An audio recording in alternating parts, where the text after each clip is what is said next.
What's up, guys? Today I'm super excited to bring you guys the LA Capa Customs Conqueror slide. I think before we start, the first thing I should mention that this video is not sponsored in any way, shape, or form. So let's get right into it. So the first thing you'll see when it arrives on your doorstep is the classic green LA Capa Customs bag. It will be double bagged in that, I believe. And then the next thing you'll see when you open it is the Conqueror slide box that it comes with. Don't mind the oil stains on this inner piece of foam from my dirty hands, but I love the packaging. One thing to note is that in the future slide releases, there will be a little foam cutout here, so you will be able to tell the individual serial number of the slide from outside of the slide box without having to open it. The next thing I saw when I opened mine was the new LA Capa Customs logo sticker. I love it. Awesome. So let's get into it. So I really like the design here. As you can see, we got cuts around the blowback unit.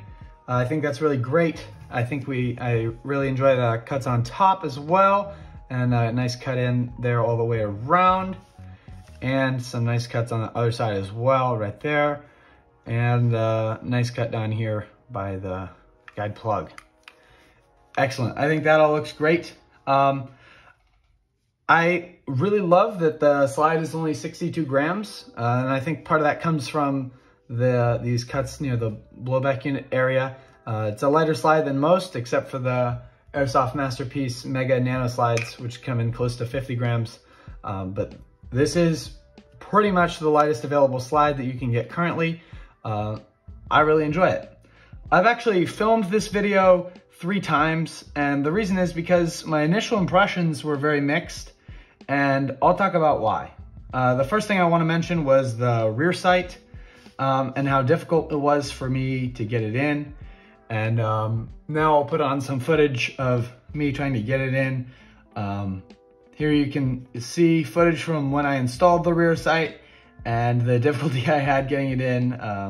And the benefit of this, which I didn't really realize at the time, was that, you know, if the rear sight's too tight, I can always just try harder to put it in, or you can file down the rear sight or the slide and it'll go. But if it's too loose, you're kind of left out of options. I mean, you can try to put shims in, but that's a pretty rough option. It doesn't always work out great.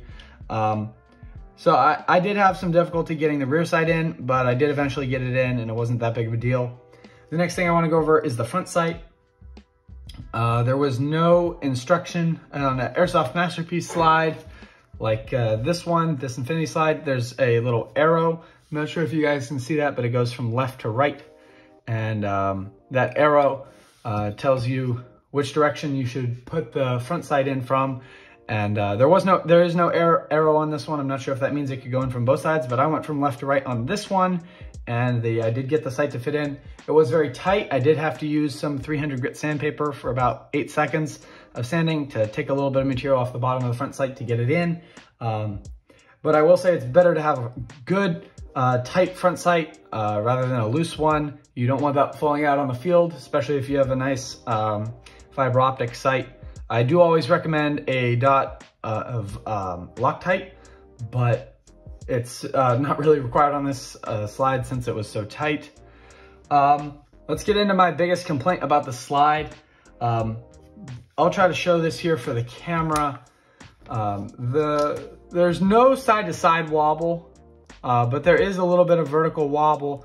I'm not sure if it's too noticeable down here, but it does lead to some diagonal. This is on an Airsoft Masterpiece Advanced frame, of course, but you can see here in the front, all that wobble kind of adds up to a little bit of a shift there. I'm not sure if it's too noticeable. And the vertical slide wobble is noticeable, but it's not substantial, but it certainly is there. And I've already talked to LA Capa Customs about this to see if I just have a lemon. And what they explained to me is that they've realized that this is a common issue with their slides, and that they said they've fixed it on their next slide release. So hopefully they actually have. Let's get into my final thoughts. Overall, I love the slide. I think the cuts in the blowback unit area are awesome, especially if you have a colored blowback unit. The sights were tight, but as I said, I think that's all right. In terms of slide wobble, if you're really OCD, this might bother you. But if you're 95% of the airsoft population, I think this is a great product, especially at the competitive price point of $120 shipped.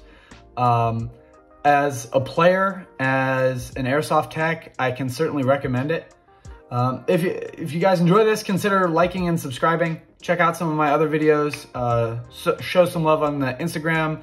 It's growing quickly, and I really appreciate it. See you guys.